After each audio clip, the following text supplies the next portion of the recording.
Good morning. Shavua Tov. Shavua Tov, Moshe and Karen. Let's get started here with the Chumash, Chitas, for the 9th day of Adar, Sunday, new Parsha, Tetzaveh. We are in chapter 27, verse 20. Ve'ata Tetzaves Bnei Yisrael shall command the children of Israel, V'yikru elecha shemen zayis zach kasis lamar. Laharlois ner tamin. They shall take to you pure olive oil, crushed for lighting, to kindle the lamps continually. Pure, without any sediment. Kasis, crushed. He must crush the olives in a mortar, but he may not grind them in a mill, so that they will not contain sediment. So there's a specific way of crushing them that you get the oil out, but not too much that you get also the sediment. After he has extracted the first drop of oil, he places the olives into a mill and grinds them. The resulting second oil is unfit for the menorah, but is fit for meal offerings. As it is said, crushed for lighting, but not crushed for meal offerings. So that for meal offerings, there is a different standard in the oil quality.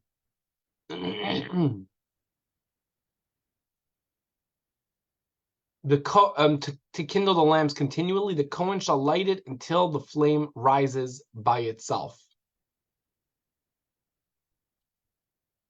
Okay. It's in the tent of meeting outside the dividing curtain, Asher al Edus, that's outside the dividing, that is in front of the testimony. Yarech Oisei Aaron Uvanav Me'erev Ad Boker. Aaron and his sons shall set it up before the Lord from the evening to the morning, Lifnei Hashem, before Hashem. Chukas Eilam L'Deiraisam shall be an everlasting statute for their generations, Meis Bnei Yisrael, from the children of Israel. From the evening to the morning, give it its measure so that it will burn from evening to morning. And the sages estimated that this is a half of a lug, brackets between 6 and 10 fluid ounces for the long nights of Tavis, and similarly for all the nights. If any it remains, it does not matter. Remember, this is the whole entire story of Hanukkah, is right here. The fact that they needed oil to light the menorah, and it needed to be a specific olives and a specific way of making the olive oil. You couldn't just use any type of olive oil. Okay, chapter 28. V'ata hakri v'lechas Aaron achicha v'ezbanav itai miteich b'nei Yisrael l'chaneli Aaron Nadav v'aviu Elazar v'Itamar b'nei Aaron. You bring near to yourself Aaron, his sons, Aaron Nadav Aviu Elazar and Itamar, the sons of Aaron. They're all going to become koyanim. And you bring them near to your brother Aaron and his sons with him after you complete the work of the Mishkan. V'asisa big day kodesh Aaron achicha, and you should make holy garments for Aaron, l'chaved u'luciferas, for honor and for glory. V'ata tadaber es kol chachmei leiv, you shall speak to the chachmei leiv, the wise people. Asher milesiv ruach chachma, whom I have filled with the spirit of wisdom. V'asu is big day Aaron, and they should make the clothing of Aaron, to sanctify me and to serve me. To sanctify him so that he may serve me. To sanctify him, to initiate him into the kahuna through these garments, so that he would be a kohen to me. The expression of kahuna means service. And then teri in Old French. Ve'ela abgadim, these are the begadim. Asher yasu choishen ve'ephod u'me'il u'ksainis tashpetz mitznefes va'avnit va'asu bigdei kodesh la'aron achicha u'levanav l'chaneli. And these are the garments that they shall make: a choishen, an ephod, a robe, a tunic of checkered work, a cap, and a sash. They shall make holy garments for your brother Aaron and for his sons to serve me. Each one of these we're gonna describe in detail in the coming chitases. They should be made from gold and from blue, vesargamon, vestailas hashoni vesashesh, and from purple and from crimson wool and from linen. They shall take these wise-hearted people who are to make the garments, shall receive from the donors the gold and the blue wool from which to make the garments. But also it's an ephod, zahav, tcheles, vargamon, teilas, shani, v'sheish, mashsar, maaseh, choshev. And shall make the ephod of gold, blue, purple, and crimson wool, and twisted fine linen, the work of a master weaver.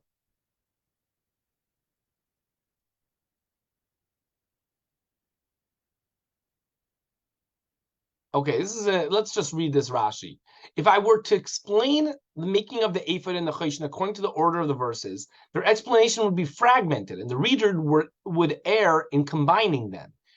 In other words, you wouldn't have a clear picture on how these garments looked. I remember actually in a previous year, we did it with the book. I don't have that book in front of me, but you can visualize a little bit these different garments. Therefore, I'm writing first how they were made as it was in its entirety, so that the reader will be able to run through it quickly. Afterwards, I will explain it, how they were made according to the sequence of the verses. So the ephod was designed like sort of an apron worn by women who ride horseback. And the Kohen Gadol will gird himself with it from behind, opposite his heart, below his elbow, its width equaling the width of a man's back and more. And the ephod would reach his ankles. The belt was attached to the top of it across the width. It was the work of a weaver and extended on both sides in order to wrap the Kohen Gadol and gird him with it. The shoulder straps were attached to the belt, one to the right and one to the left, from behind the Kohen Gadol. So the straps come from behind and connect at the two ends of the width of the apron. When he held them, the shoulder straps upright, they stood, lay flat on his two shoulders. They were like two straps made from the same material as the ephod, and they were long enough to place them upright alongside his neck on the other side. They were folded in front of him, slightly below his shoulders. The shoam stones were set in them, one on the right shoulder strap and one on the left shoulder strap. The settings were placed at their ends in front of the shoulders. Maybe I can get a quick picture on Google. Ephod Kohen. See if we can find a quick.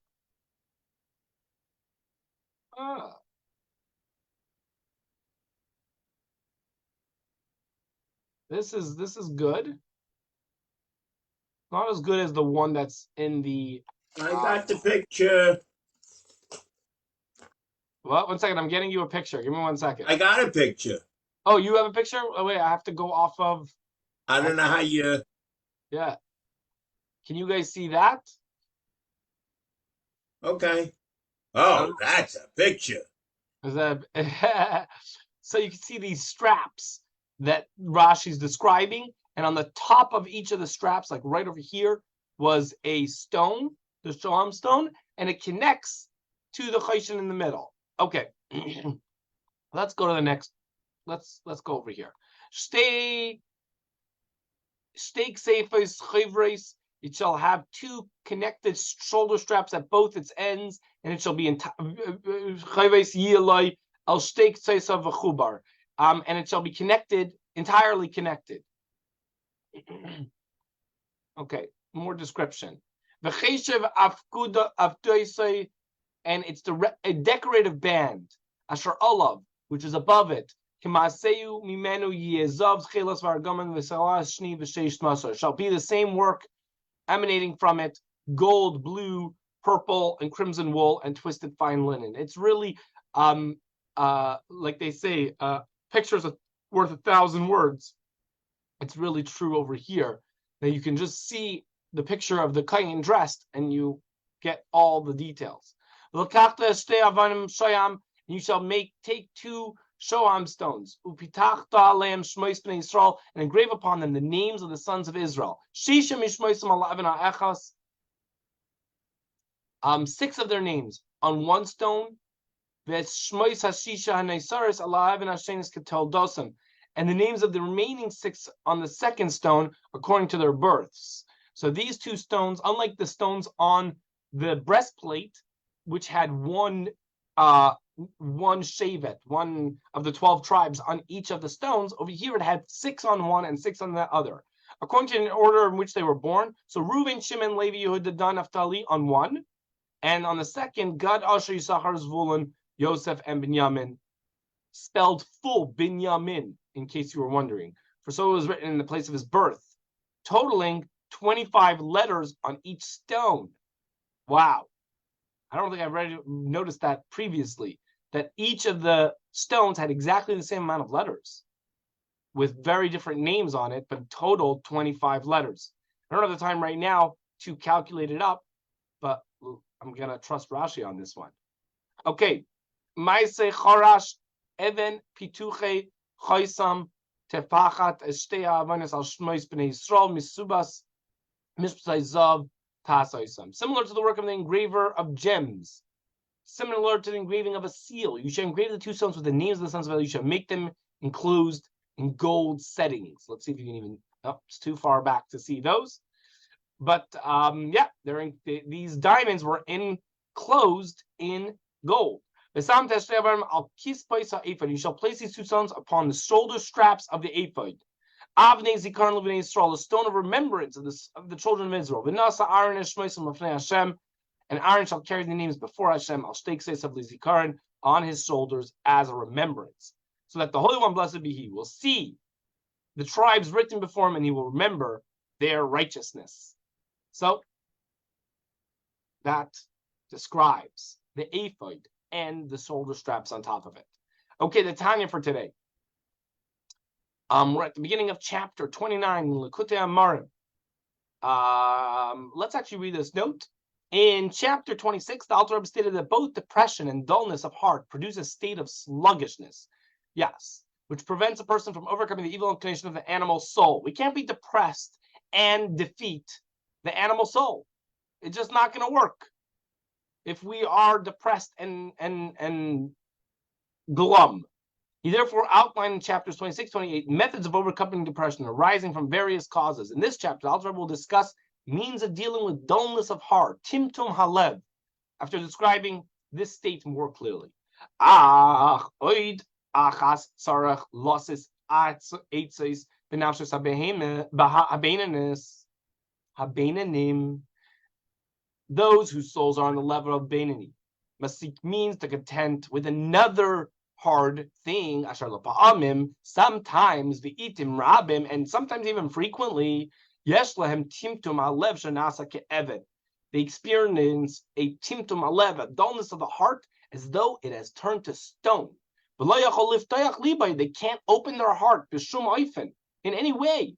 La'avoida shebalev zo tefillah, to the service of the heart, which is tefillah, and they can't find a way to really open their heart to this.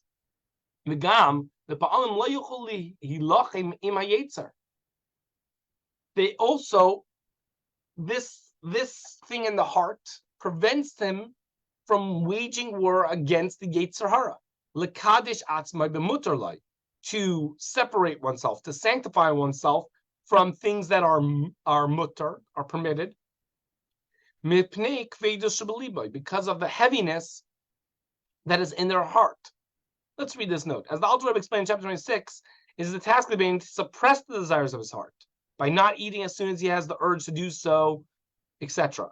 So this requires a battle with one's evil impulse, which demands that he gratify all of his desires. That's what the evil impulse wants. When his heart is dull, heavy, and insensitive, he cannot fight the evil impulse. So the Alter Rebbe is describing the problem that somebody might have before going into some of the solutions that one may be able to deploy. This is the advice given by the Zohar HaKadosh. The Amar Rav Misifta B'Gan Eden. As the president of the Academy of the Gan Eden said, the president, the law Salik Bein Nahira Mivachinle, the law Salik Bein Nahira Mivachinle, Gufa the law Salik Bein Nahira Nishmasa Mivachinle. A wooden beam which does not catch fire should be splintered. And that basically, that's how you'll be able to light it. A body into which the light of the soul does not penetrate should be crushed. And thereby the body becomes receptive to the soul's light, as the Zohar concludes. Let's read this note. In the analogy quoted from the Zohar, we see that the wood is made receptive to the flame rather than the flame being increased or improved to the point where it overwhelms the wood. The advice to get a big log to catch fire is not to just have a bigger fire, it's to splinter the wood into manageable firewood. And similarly with the insensitive heart, Timtum Alev must be eradicated by removing its underlying causes, the Alter Rebbe will soon conclude, rather than overwhelmed by increasing the intellectual light of contemplation on the greatness of God. That's not going to be able to get rid of the Timtum Alev. We got to break down the Timtum Alev. Pirush, Nahira de Dishmasa, the light of the soul. Sha'ara neshama v'aseichel ina meir kol kach limshal al chumri shebeguf. What does this mean that the light of the soul is not penetrating? It means that the light of the soul and the intellect does not illuminate to such an extent as to prevail over the coarseness of the body.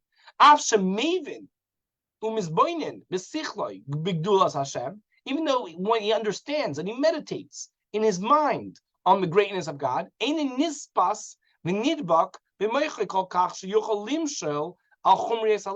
it's not comprehended and implanted in his mind to the point where it prevails over the coarseness of his heart.